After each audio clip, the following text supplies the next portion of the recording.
महाराष्ट्रातही स्वातंत्र्य दिनाचा उत्साह पाहायला मिळालाय। मुंबईतल्या मंत्रालयात मुख्यमंत्री देवेंद्र फडणवीस यांच्या हस्ते ध्वजारोहण पार पडले। ठाण्यामध्ये उपमुख्यमंत्री एकनाथ शिंदे आणि बीडमध्ये उपमुख्यमंत्री सुनेत्रा पवार यांच्या हस्ते ध्वजारोहण पार पडले।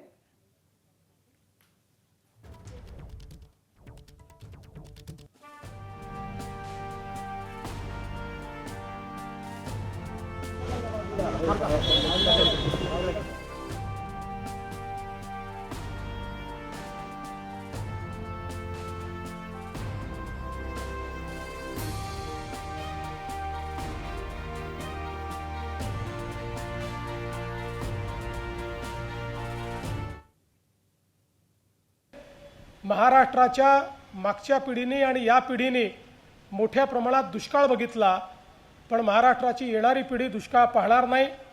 मराठवाडा असेल, विदर्भ असेल, उत्तर महाराष्ट्र असेल, पश्चिम महाराष्ट्रातले काही तालुके असतील, या ठिकाणी नदीजोड प्रकल्पाच्या माध्यमातून पुढच्या काळामध्ये पाणी आणून महाराष्ट्राला कायम दुष्काळमुक्त करण्याचा आपला प्रयत्न आहे। प्रधानमंत्री नरेंद्र मोदीजी यांच्या मार्गदर्शनाखाली राज्याची अर्थव्यवस्था $1 ट्रिलियन ध्येयाकडे वेगाने निघाल्याचं चित्र आज दिसतंय।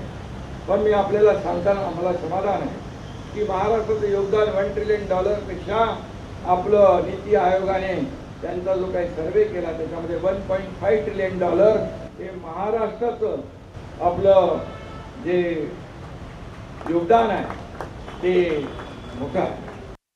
बीड पुणे रेल्वे प्रकल्प हा जिल्ह्याच्या विकासासाठी अत्यंत महत्त्वाचा आहे।